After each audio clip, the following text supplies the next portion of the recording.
Bueno, muy buenos días para todos, buenos días para todas. Gracias, muchas gracias por estar acá y por sacar un rato de su tiempo para compartir estas reflexiones, estos ejercicios académicos que tienen un doble propósito. Por una parte, nos ayuda a comprender a San Pablo y recibimos unas pautas para la vida cristiana, pero además de eso me ayuda también para estar renovando mi tarea y ese ámbito de lo académico en el que siempre debemos estar sumergidos, porque cuando uno no lee, cuando uno no hace exégesis, corre el riesgo como de estancarse. Entonces, todo esto a mí me sirve y obviamente sirve para todos ustedes. Miren, quiero que hagamos una breve eh, mirada, una reconexión con lo que hemos venido haciendo durante todo este tiempo. Este es un ciclo que he venido realizando de lectura de las cartas de San Pablo y extractando de allí algunas claves para nuestra vida. Y me he centrado en un primer momento, recordemos, en hacer un contexto histórico, geográfico de San Pablo, de su vida, el contexto de aquella época, su procedencia, sus motivaciones, etcétera.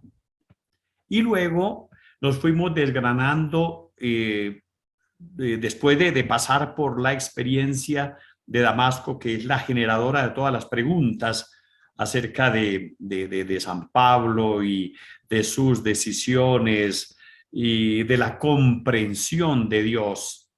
De ahí en adelante comenzamos a desglosar la comprensión de Dios en San Pablo, luego la comprensión de Jesús. Llegamos últimamente, y ahora estábamos viéndolo en el sábado antes de la Semana Santa, casi como un ejercicio de retiro espiritual. Nos introdujimos en el amor de Jesús por nosotros, el amor nuestro a Jesús, el amor nuestro a Dios. Y allí nos detuvimos. Hoy quiero dar un paso más adelante para terminar, como cerrar este capítulo de el amor a Dios, que nos abre mucho más allá de las cartas paulinas a los textos evangélicos, y luego pues dejaremos, Dios mediante, abierto el camino para la comprensión paulina del Espíritu Santo.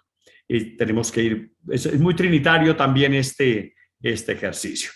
Entonces había dicho en la reflexión pasada que tanto en los evangelios como en las cartas paulinas, el amor debido a Dios se concentra en la predicación de Jesús, y en la predicación de Pablo se concentra en el amor al prójimo.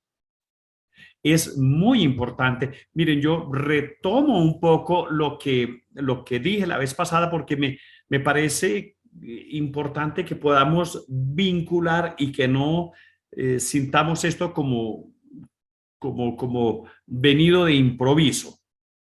¿Sí? Un caso concreto al que nos referimos, hablando precisamente de cómo Pablo habla de que en el cumplimiento del amor al prójimo se cumple toda la ley, y que ahí en el amor al prójimo se ama realmente a Dios. Entonces, tocando esta declaración paulina, me fui incluso al Evangelio de Mateo en el capítulo 25, en donde en el juicio en el juicio final, en el juicio de las naciones, el rey que atrae a todos y separa a unos, los pone a un lado, a los otros los pone al otro lado, y comienza aquel juicio sobre tuve hambre, me dieron de comer, vengan benditos de mi Padre. Y luego a los otros, vayan fuera de aquí, malditos de mi Padre, porque tuve hambre, no me dieron de comer. Y la pregunta de ambos grupos, ¿cuándo fue eso? Y la respuesta, en verdad les digo, cuanto hicieron a uno de estos hermanos míos más pequeños, a mí me lo hicieron. Para llegar a la claridad que en el amor al prójimo se escribe el amor a Dios. Miren, esto, mis queridos amigos y amigas, esto no es un decir. Esto no es una frase de cajón. Esta es una verdad del Evangelio que brota del corazón de Dios. El amor a Dios no se puede desligar del amor al prójimo. Y entonces esto nos ayuda, nos tiene que ayudar a nosotros, como le ayudó a Pablo. Nos tiene que ayudar a empeñar nuestra vida cada vez más a ser bondadosos, caritativos, generosos, cuidadosos en el hablar, cuidadosos en el trato con los demás. Porque sabemos que ahí, en ese ejercicio de amor hacia los demás, estamos concretando el amor a Dios. Tú, ahí donde estás, que me estás escuchando, has de saber que si hay algo que el Señor va a reclamar de ti, lo mismo a mí, en el momento de que pase de esta vida a la vida eterna, será cuánto amor he vivido, cuánto amor he aplicado a mis hermanos, con cuánto amor he ofrecido yo mi vida por los demás, y lo contrario, cuánto amor he dejado de vivir, cuánto amor he negado, cuánto amor he dejado de vivir con los demás y para los demás. Esto es del Evangelio. Esto no es una reflexión pía, no es una reflexión para meter miedo a nadie, no, es la realidad del Evangelio. Jesús se identifica con todos aquellos delante de las naciones. Esto de la humanidad de todos los lugares, es decir, de la humanidad de todos los lugares y de todos los tiempos. Miren, en los Hechos de los Apóstoles, es claro, allí el evangelista Lucas narra que esta es una verdad que Pablo aprendió en la experiencia de Damasco, cuando Jesús se identificó con la iglesia perseguida. Recordemos, Pablo queda envuelto en una luz y él oye una voz que le dice: Saulo, Saulo, ¿por qué me persigues? Me persigues. No pregunta por qué persigues a mis seguidores o por qué persigues a los santos, como se llamaban, a los primeros seguidores o a los seguidores del camino. ¿Por qué me persigues? Pregunta en primera persona a mí. ¿Por qué me persigues? Y cuando Saulo pregunta: Señor, ¿quién eres? La respuesta que él recibe es: yo soy Jesús a quien tú persigues. En el acto de perseguir a estos pequeños, a estos seguidores míos, me estás persiguiendo directamente a mí. Y si haces un bien a ellos, lo estás haciendo a mí. Y si haces un mal a ellos, me lo estás haciendo a mí. Él está presente en aquellos a quienes Pablo estaba persiguiendo sin saberlo. Lucas lo deja consignado ahí en el libro de los Hechos de los Apóstoles.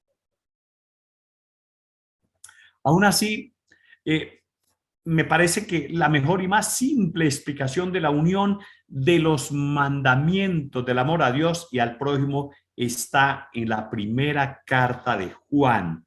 Fíjense, tenemos que irnos a un lado y tenemos que irnos al otro, porque es que Saulo es heredero, él es de la segunda generación de cristianos y ya recibe una tradición y él seguro que tuvo contacto con estos escritos joánicos. Y para Juan es claro esto. Dice Juan en el capítulo 4 de la primera carta, en esto consiste el amor. Si quieren tomar el dato allí, Juan 4, primera carta de Juan, capítulo 4, versículos del 10 al 13 y versículos del 19 al 21. En esto consiste el amor, no en que nosotros hayamos amado a Dios, sino en que Él nos amó y nos envió a su Hijo como propiciación por nuestros pecados. Aquí es clara la dirección del amor de Dios hacia nosotros, innegable, y que fue primero, que antecede el amor nuestro. No es que nosotros lo hayamos amado primero a Él, Él nos ama y nos amó primero. Continúa el evangelista en su primera carta. Queridos, si Dios nos amó de esta manera, nosotros, fijémonos, no dice, nosotros debemos amar a Dios de la misma manera. Si Dios nos amó de esta manera, nosotros debemos amarnos unos a otros. Bueno, ¿eso qué significa? Que la respuesta al amor dado por Dios a nosotros, la mejor respuesta será la de amarnos los unos a los otros. Entonces la pregunta es, ¿por qué insistimos en odiarnos tanto y de manera tan feroz entre nosotros? Sí, es posible que nosotros digamos yo no mato, yo no robo, sí, pero a veces, con alguna frecuencia, tenemos en el corazón malas intenciones, malas palabras sobre otros. Dejamos de hacer el bien, no nos conduele, no nos conmueve. Odiamos al gobernante de turno, odiamos al que piensa distinto de nosotros. El odio no está inscrito en nuestro corazón. Ni siquiera porque nos hayan hecho daño. En nosotros está inscrito el perdón. Esto nos sirve claramente. Estos son reflexiones claves para la vida cristiana. Nosotros aquí tenemos que ir echando mano de estos textos que van saliendo a propósito de la lectura de las cartas paulinas para ir perfeccionando nuestra vida de creyentes. Dice, continúa en la primera carta San Juan diciendo, a Dios nadie lo ha visto nunca.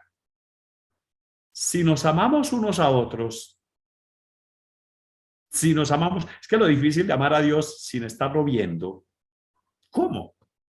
Pero entonces Juan nos da la clave. Si nos amamos unos a otros, Dios permanece en nosotros y su amor ha llegado en nosotros a su plenitud. Es decir, la plenitud del amor está en que nosotros nos amemos los unos a los otros.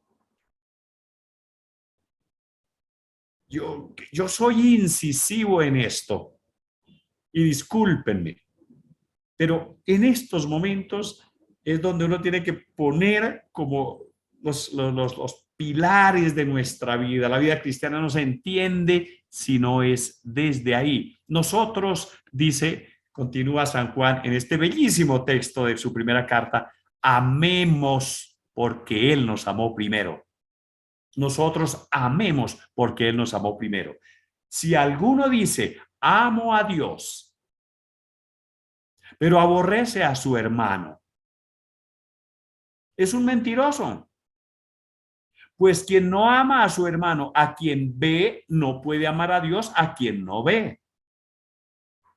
Y hemos recibido de Él este mandamiento: quien ama a Dios, ame también a su hermano.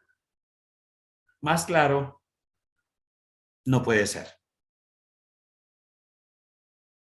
Amémonos los unos a los otros. Esa es la gran clave. Y es lo que Pablo recibe desde la revelación de Damasco hasta el encuentro con las primeras comunidades, con las primeras tradiciones del cristianismo.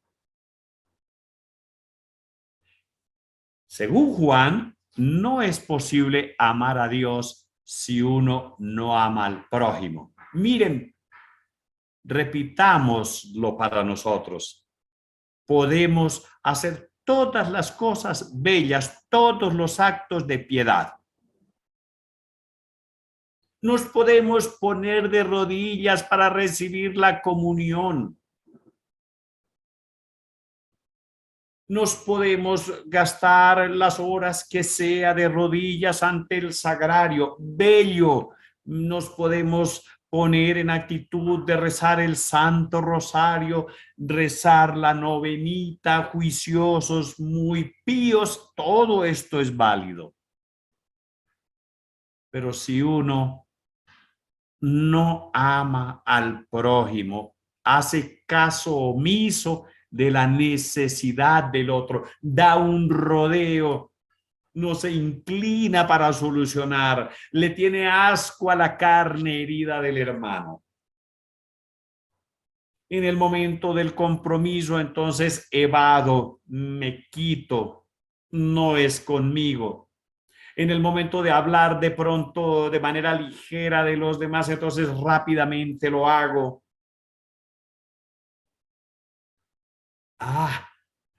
Si todo eso que hacemos, todas esas actividades, prácticas pías, la Eucaristía hasta incluso diaria y todo, si eso no va acompañado del amor al prójimo, entonces no estamos siendo coherentes. Una cosa y la otra. Una y la otra. ¿Cómo será de exigente el Señor y tan claro que allá en el Sermón del Monte le dice ustedes han oído decir que no hay que matar? Bueno, pues yo le digo, mire, si usted cuando va a presentar su ofrenda ante el altar se acuerda que tiene pelea con uno de sus hermanos, deje la ofrenda ahí. Mire, posponga lo que tiene que ver conmigo, vaya, reconcíliese con su hermano. Y luego sí venga y traiga la ofrenda. No es que no la dé, no es que no venga al cumplimiento de la liturgia, del culto. No, no, también hay que hacerlo. Pero primero reconcíliate con tu hermano.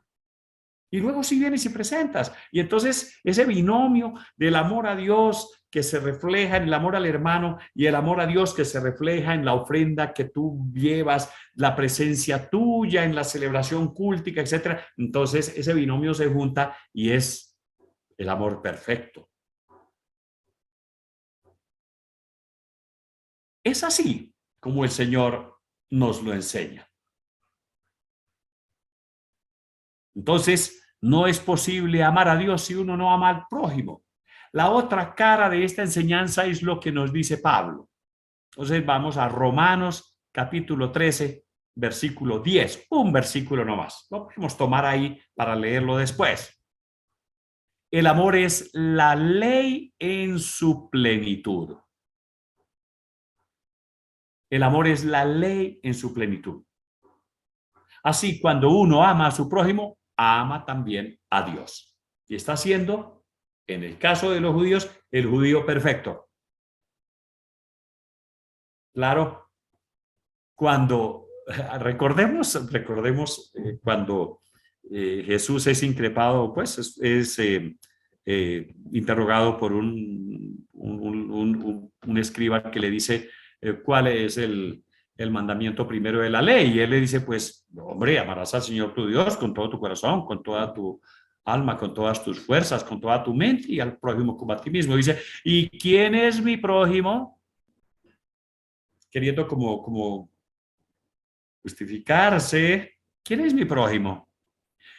Y Jesús propone una parábola que es emblemática,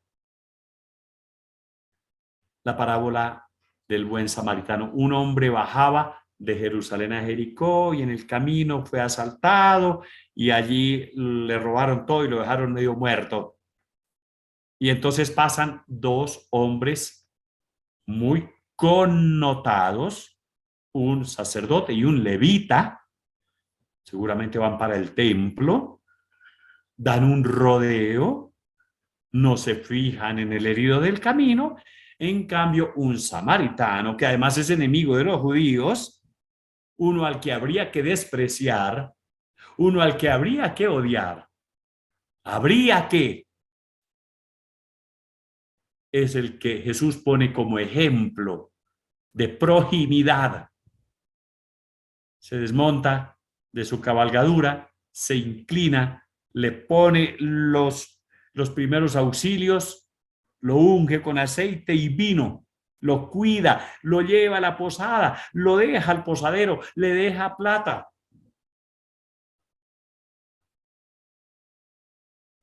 Y le pregunta luego a aquel escriba, ¿quién obró como prójimo del que estaba herido en el camino? Pues el que obró con él la misericordia. Ah, pues hace eso. Y entonces es eso.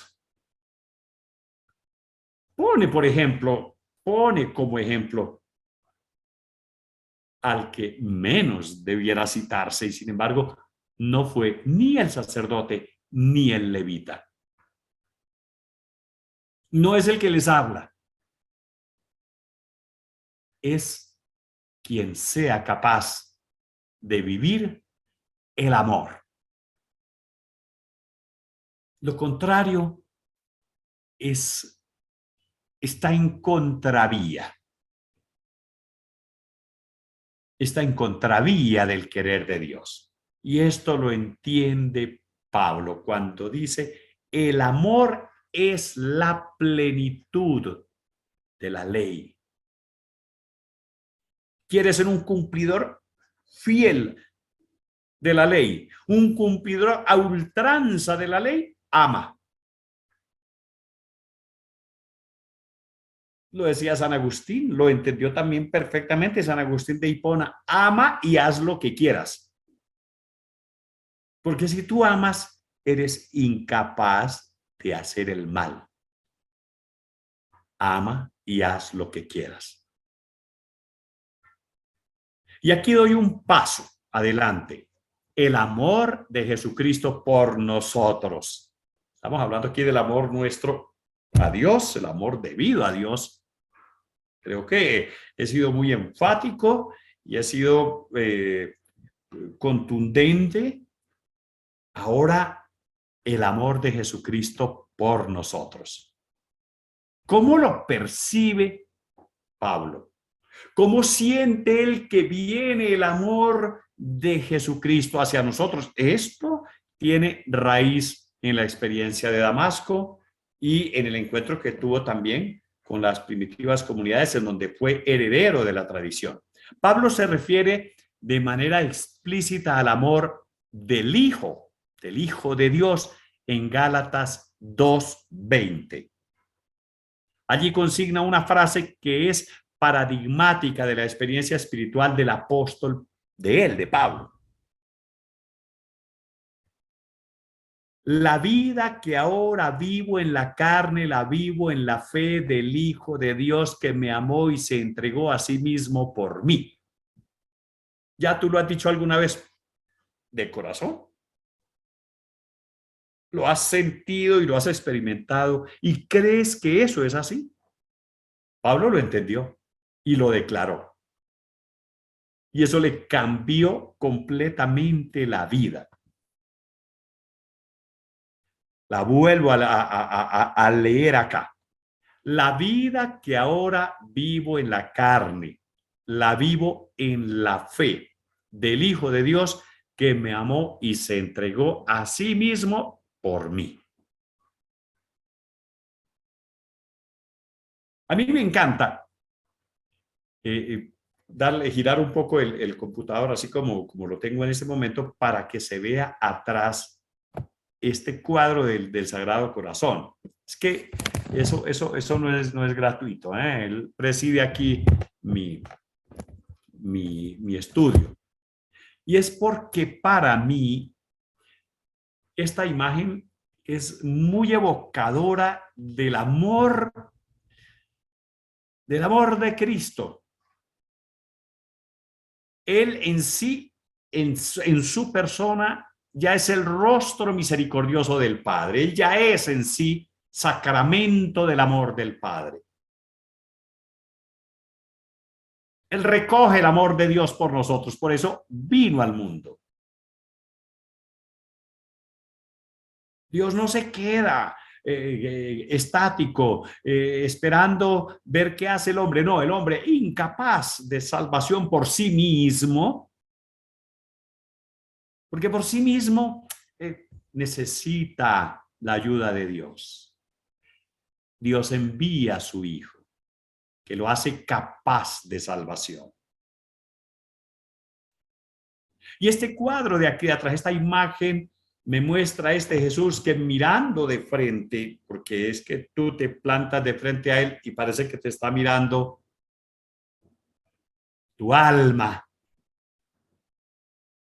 Él te mira y con una mano extendida hacia ti te está diciendo, mira a Daniel, y con la otra señala su corazón traspasado. Mira, Daniel, te amo y este corazón traspasado es el signo por excelencia de mi entrega. Derramé mi sangre por ti. Mi corazón fue traspasado en la cruz por ti para que tú tuvieras vida. Y eso es lo que nosotros tenemos que entender. Eso fue lo que Pablo entendió. Y eso fue lo que el Señor le mostró a Santa Margarita María Alacoque en esta Revelaciones del Sagrado Corazón.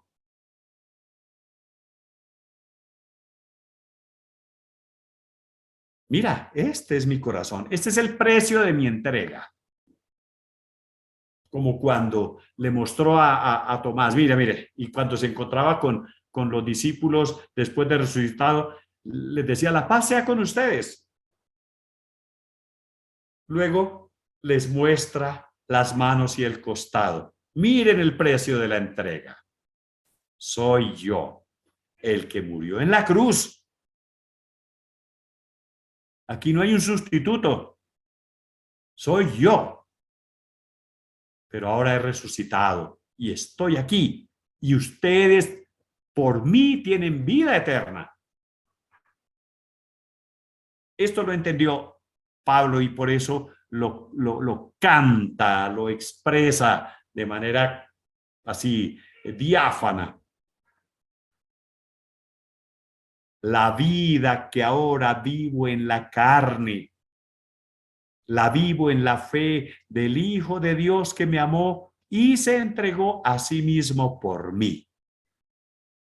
Más adelante, Pablo presenta este amor como una manifestación de la gracia de Dios en la muerte de Jesús. Es por esto que la justificación no proviene de la ley, sino de la gracia de Dios en Jesucristo. No es por la ley. Cumplir la ley nos ayuda a entendernos los unos a los otros, a relacionarnos, pero es mucho más que eso. La justificación nos viene de Dios por la muerte de Jesús, de su Hijo, entregado.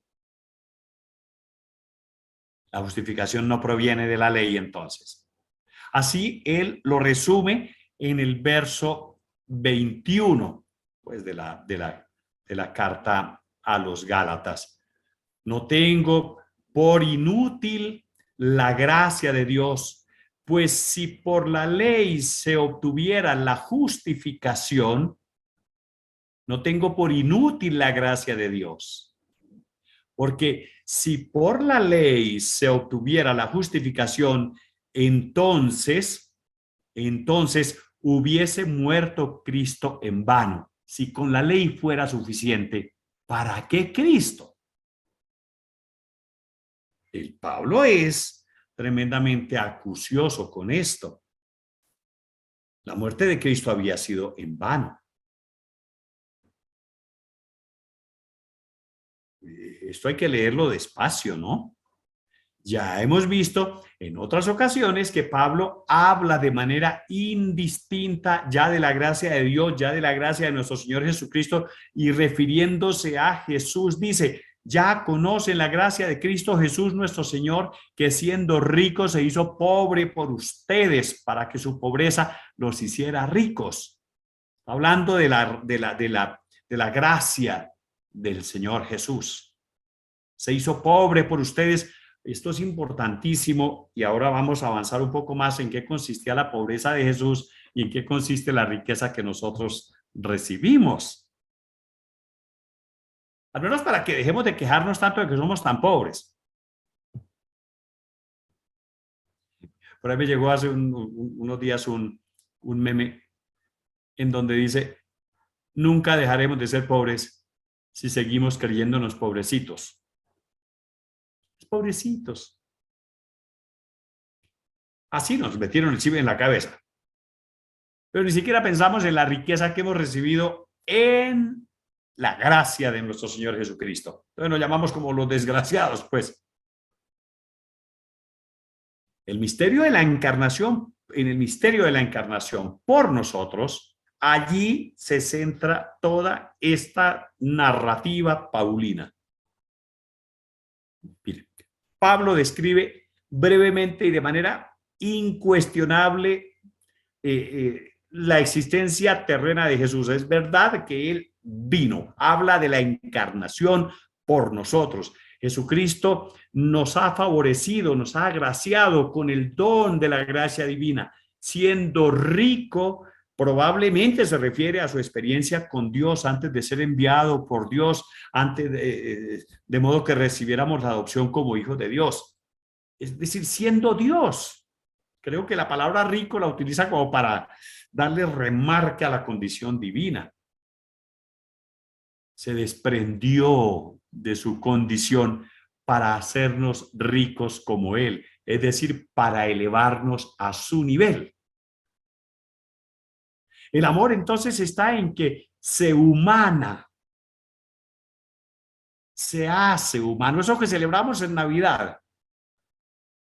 Lástima que perdemos incluso la grandeza del misterio de la encarnación y la volvemos solo ruido y una cosa y otra y se nos olvida qué es lo que pasó, qué es lo que celebramos, que Dios en su Hijo se humana, toma nuestra carne para que nosotros seamos elevados,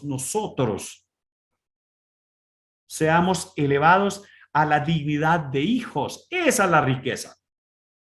Seamos elevados a la dignidad de hijos. Él se hizo pobre, es decir, se hizo uno de nosotros, de modo que nosotros pudiésemos llegar a ser lo que Él era, es decir, rico, hijo de Dios. Ese es el juego de palabras que utiliza Pablo. Se hizo pobre, se salió, digámoslo así, se arrancó de su cielo, se bajó, se abajó, se puso en la tierra al nivel de nosotros y al nivel de los esclavos. Ya daremos el paso aquí en Filipenses. ¿Pero para qué? Para que nosotros fuéramos agraciados, enriquecidos. Ese es el amor de Jesús. Ese es el amor de Jesús por nosotros.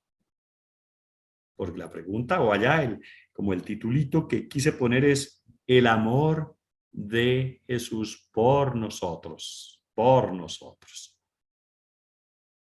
Se hizo entonces pobre para que nosotros fuésemos o alcanzásemos la dignidad de hijos de Dios. Esto se asemeja a lo que Pablo dirá en la carta a los Filipenses, este texto que he leído y he repasado tantas veces, este himno que fue como el texto de meditación que utilizamos para antes de entrar en la Semana Santa, capítulo 2, versículos del 5 al 8, en referencia al modo como Jesús se despojó de sí mismo, despojarse de sí mismo. Qué importante es esto. Jesús se despoja de su dignidad, de su naturaleza divina, se arranca. Siendo de condición divina, no tuvo a bien apropiarse esta condición, por el contrario, se despojó, dice, se despojó a sí mismo. Y ese acto de despojarse se asocia con la muerte de Jesús. Hay exégetas, uno cuando lee reflexiones, profundizaciones, cuando uno lee distintas estudios sobre estas cartas paulinas, uno encuentra distintas tomas de posición, distintos acercamientos. Uno no puede decir, este es y este no es. Todos le ayudan a uno más bien a clarificar. Uno suma este y con este, y entonces va entendiendo como por dónde era que iba Pablo. Exégetas que entienden la descripción paulina de Jesús rico en referencia a su unión con Dios aquí en la tierra, y la referencia que se hizo pobre por nosotros la asumen como el acto de entrega en la cruz. Exégetas que dicen Jesús siempre fue rico porque siempre estuvo unido al Padre, él no se desvinculó del Padre, pero sí se hizo pobre en el sentido en que asumió el acto de entrega en la cruz y asumió el abandono y la muerte. Es el acto más grande de la pobreza humana. Son diversas formas de acercarse a la declaración paulina del misterio del amor que él sentía de Jesús por él y que nosotros debemos sentir por nosotros. En realidad, pues no hay dificultad en que se acepten las dos interpretaciones. En todo caso, la referencia directa al don de gracia de Jesús por nosotros no varía, es la misma. La gracia de nuestro Señor Jesucristo, en palabras de Pablo, significa el don gratuito del amor de Jesús, que es uno con el amor gratuito de Dios. Esa es la gracia. Y esto es importantísimo entenderlo. Incluso recordemos cuando el sacerdote saluda en la misa, después en el nombre del Padre, del Hijo, del Espíritu Santo, como el sacerdote con mucha frecuencia dice la salutación paulina: la gracia de nuestro Señor Jesucristo, el amor del Padre y la comunión del Espíritu Santo estén con todos ustedes. Una salutación paulina que nosotros dejamos pasar muy hacia la carrera, y sin embargo aquí se está poniendo en claro el don gratuito de amor de Jesús, que es uno con el amor gratuito de Dios, y en ese momento el sacerdote nos la revive y nos la vuelve a ofrecer como abrebocas, como preámbulo de la celebración eucarística. Bueno, hacer al menos conciencia de lo que eso significa. Pablo está de acuerdo, sigamos dando un paso más adelante, con Jesús y la tradición cuando dice que toda la ley se resume en una palabra: amarás a tu prójimo como a ti mismo.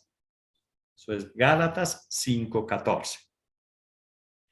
Este no es un dicho abstracto. Hagamos conciencia.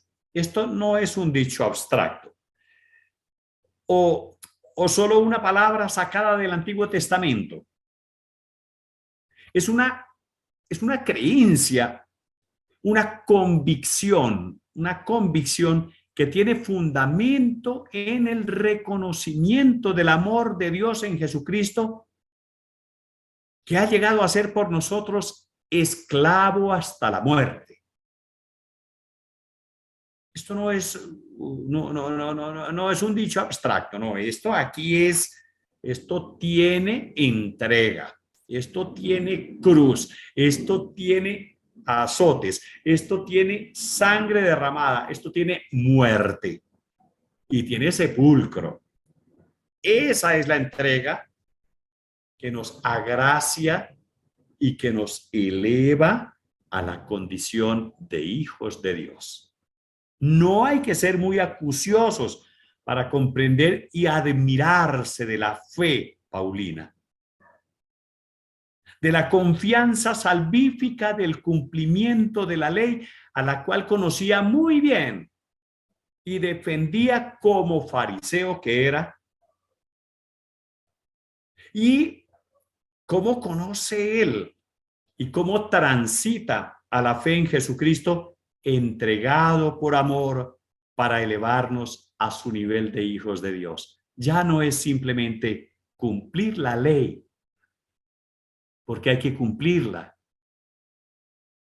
Ahora es creer en el Hijo de Dios y dejar que el amor con que Él se entregó toque la vida y nos eleve a su dignidad de hijos de Dios en Él, que es el Hijo por antonomasia. Miren qué claves tan buenas nos va ofreciendo San Pablo. Es por esto que Pablo se da el gusto de hablar de la ley de Cristo. La ley de Cristo. Una ley que tiene cumplimiento en la buena relación con el prójimo. Así. Dice, ayúdense mutuamente a llevar sus cargas y cumplan así la ley de Cristo. ¿Más claro? Ayúdense mutuamente a llevar sus cargas y cumplan así la ley de Cristo. Gálatas 6:2. Ciertamente aquí no habla de amar a Dios, porque en el acto mismo de llevar las cargas de los otros, uno está amando a Dios. Esto explica además por qué Pablo, después de haber hablado elocuentemente de la variedad de carismas que Dios concede a los miembros del cuerpo de Cristo por medio del Espíritu Santo, dice: y yo quisiera mostrarles un camino que los supera a todos.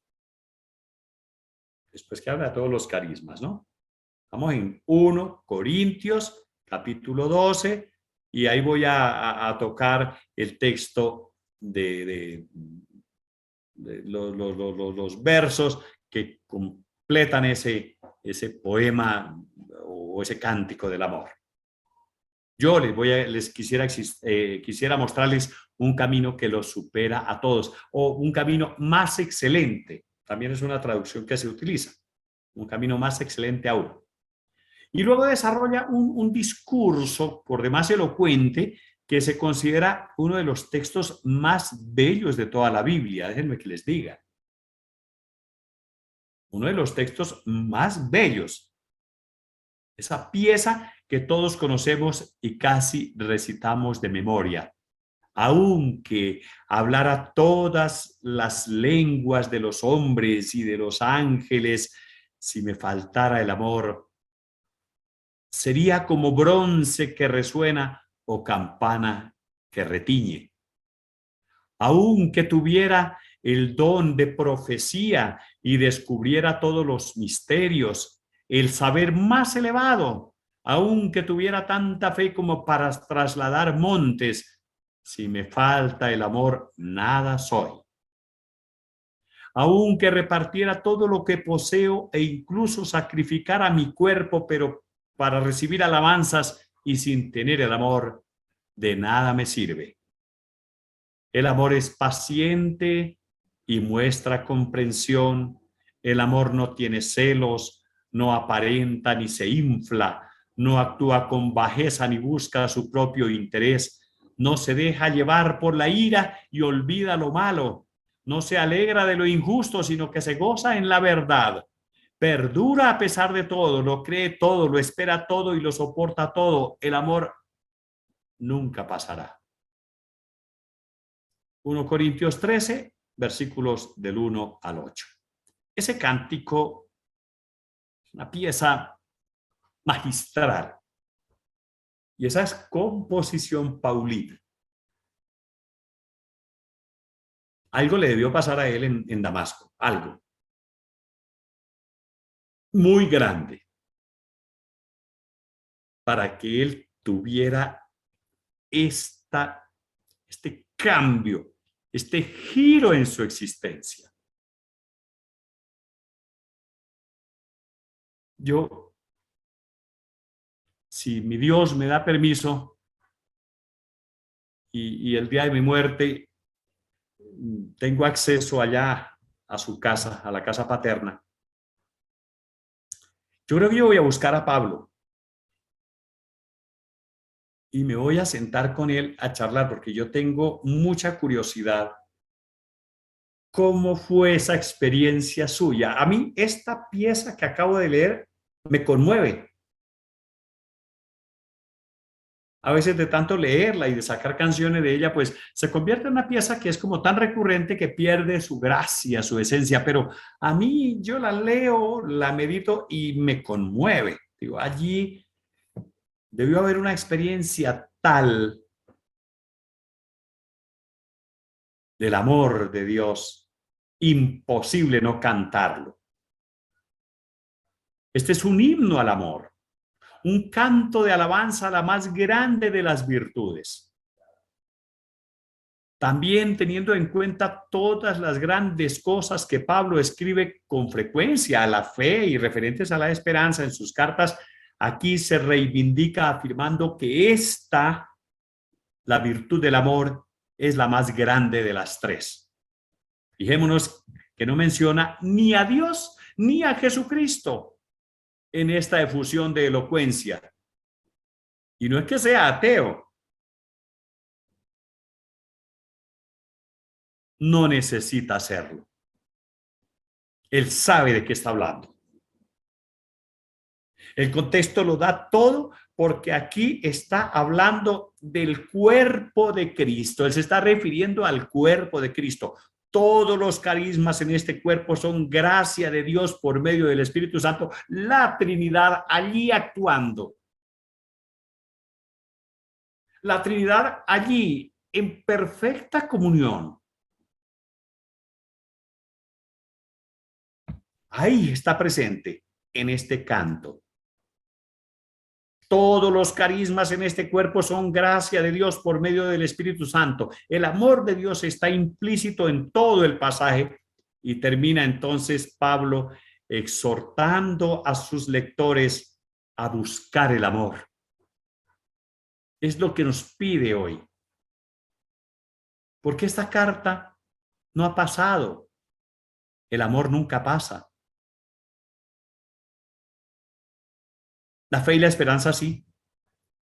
La fe se acaba cuando tú mueres y te encuentras con el Señor. Ya lo contemplas tal cual es. Hasta ahí llega la fe. Plenitud de la fe, la contemplación. La esperanza, ¿qué esperas más? Estás en la presencia, sumergido con Cristo en Dios. ¿Qué esperas? En cambio, el amor no, porque el amor es la fuerza vital de Dios.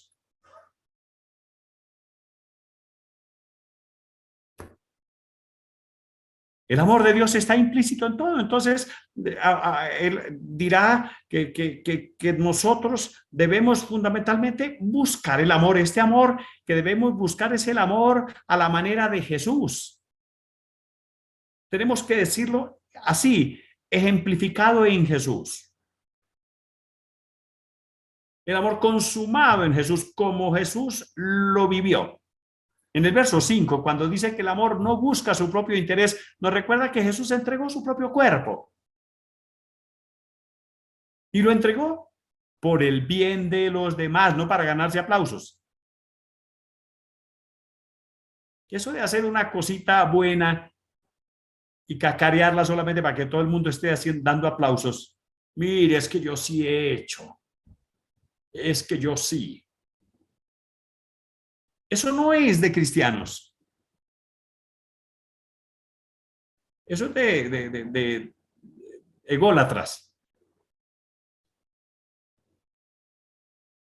Entregó Jesús su propio cuerpo por el bien de nosotros, de los demás, en lugar de buscar su propio interés. Pablo se refiere específicamente al ejemplo de Cristo. Así debe ser el amor de los miembros de la iglesia, de ustedes y mío.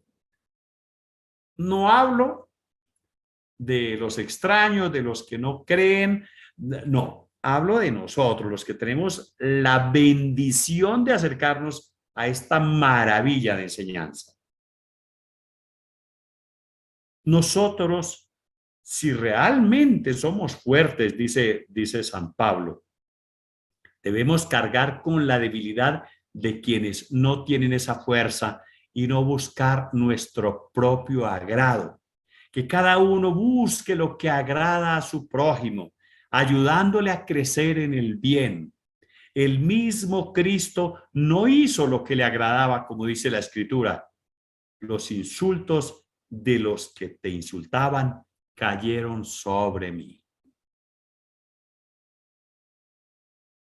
La comprensión de Pablo sobre lo que debe ser nuestro modo de vida, nuestra moral, nuestra espiritualidad, tiene fundamento en el ejemplo de Jesús. Es necesario, por tanto, comprender de qué carácter, cómo se concreta el amor de Jesús para imitarlo y seguir su ejemplo. Es verdad que hay ocasiones en que Pablo habla de sí mismo, de su manera de vivir como modelo de imitación. Él, por ejemplo, dice, sean imitadores míos, hermanos, y fíjense en los que siguen nuestro ejemplo. Así se lo dice a los filipenses. Y se lo dice también a los corintios. Por tanto, les digo, sigan mi ejemplo. No el mío, el de Saulo, el que les está diciendo. Pero es bueno hacer claridad en que Pablo dice esto solo porque sabe que él es imitador de Cristo. Esto, el ser el imitador de Cristo, lo faculta para decir, imítenme, porque si me imitan, me están imitando a Cristo. Hagan lo mismo, sean mis imitadores como yo soy imitador de Cristo. 1 Corintios 11:1. Se trata, por tanto, de imitar a Cristo, ya que Pablo es ejemplo de esa imitación. Jesús es el modelo de imitación, primero y último, ningún otro, pero Pablo se pone de ejemplo, como yo, porque él se siente de verdad imitador de Cristo. Yo imagino, entiendo que Pablo debió ser un hombre con una capacidad de amar, porque si comprendió así el amor a Dios y el amor de Dios por nosotros y se pone como ejemplo porque él ama al estilo de Cristo, debió ser un hombre extraordinario. Ese sí, para conocerlo y para sentarse uno a aprenderle. Sin poner al lado a Jesús, cuidado. Sino que es que estos personajes que aprendieron a conocer a Jesús nos enseñan mucho, porque siendo Esa historia de Pablo es que es tremenda y sin embargo llegar allá a ponerse como digno de ser imitado, eso ya es mucho. Pablo expresa esto en otras palabras: nadie puede cambiar la base, ya está puesta y es Cristo Jesús. En 1 Corintios 3:11, toda nuestra vida cristiana, según Pablo, tiene como fundamento a Cristo Jesús. Jesucristo es el fundamento de toda su teología, el fundamento de toda su vida espiritual. Nadie puede cambiar este fundamento. Ya está puesto. Este fundamento es Cristo Jesús. No hay otro. Voy a hacer un breve resumen aquí de todo lo que he dicho de la persona de Jesús, así como una serie de puntos seguidos uno detrás de otro para cerrar acá. Y entonces cierro la comprensión paulina de Jesús para entrar, Dios mediante, en la próxima sobre la comprensión del Espíritu Santo. Entonces, voy a permitirme unos datos para recoger las reflexiones de unas cuantas jornadas que hemos tenido aquí a través de esta plataforma. De todo lo que hemos dicho sobre la comprensión paulina de Jesús, esto nos debe quedar muy claro. Jesús es aquel que fue resucitado de entre los muertos. Así lo declara Pablo. Él es el Hijo único de Dios Padre, enviado del Padre para la redención del mundo, de modo que pudiéramos recibir la adopción como hijos de Dios. Jesús nació de mujer, fue humano como nosotros. Jesús es la imagen de nuestra adopción y nosotros llegamos a ser hijos con Él. Él es el modelo y con Él llegamos a ser hijos de Dios. En Él llegamos a ser hijos de Dios. Alcanzamos la dignidad de hijos. Dios ha enviado el Espíritu de su Hijo a nuestros corazones, de modo que nosotros podamos llamar también a Dios Abba.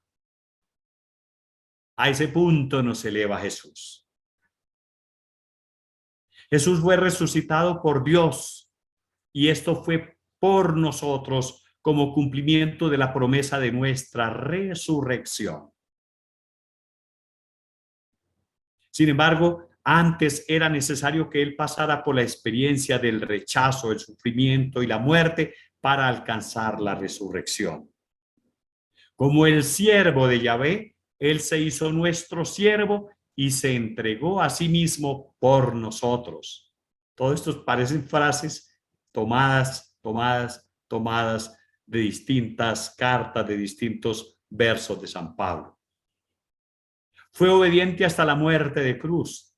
Se hizo maldición por nosotros, de modo que la bendición de Abraham llegase hasta los gentiles y para que recibiéramos el Espíritu Santo por medio de la fe. Dios incluso lo hizo pecado por nosotros, para que nosotros alcanzáramos su justicia. Pero Dios también lo hizo hilasterion. Recordamos, el santo de los santos. Lo hizo así por nosotros.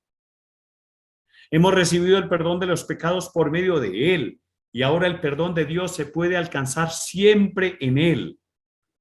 Dios le ha dado el nombre que está sobre todo nombre, de modo que toda la creación se incline ante Él.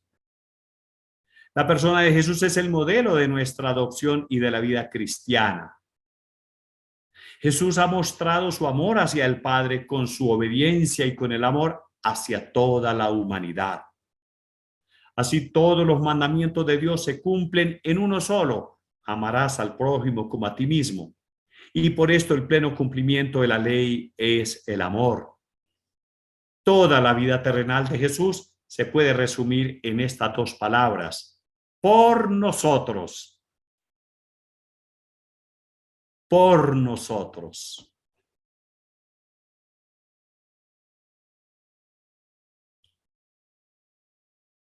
Toda la vida de Jesús en Pablo se resume en eso: por nosotros. Y él lo dice: por mí. Lo tiene tan claro y es tan convencido. Porque Jesús es el modelo perfecto del amor. No se guarda nada para sí. Él es el fundamento de toda nuestra vida moral y espiritual. y es puesto por Dios para que nosotros recibamos los frutos de su amor. Esta, pues se puede decir así en breves palabras, es la comprensión paulina de Jesús, a quien comenzó persiguiendo, lleno de celo por la ley, y a quien terminó comprendiendo desde la experiencia propia de redención por amor. Me amó y se entregó por mí. Aquí termino, aquí cierro este momento de reflexión y quiero que ojalá en la próxima cátedra que llamo yo, en el próximo encuentro, en la próxima reflexión, hagamos una irrupción en lo que tiene que ver con la comprensión paulina del Espíritu Santo. No se nos escapa, ¿eh? Allá tenemos que llegar porque Pablo es muy rico en la comprensión del Espíritu. Dios les bendiga, les agradezco mucho su presencia.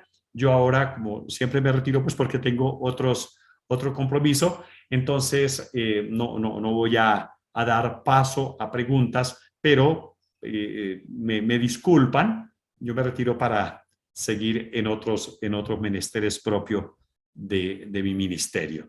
El Señor les acompañe y les guarde en el nombre del Padre y del Hijo y del Espíritu Santo. Amén.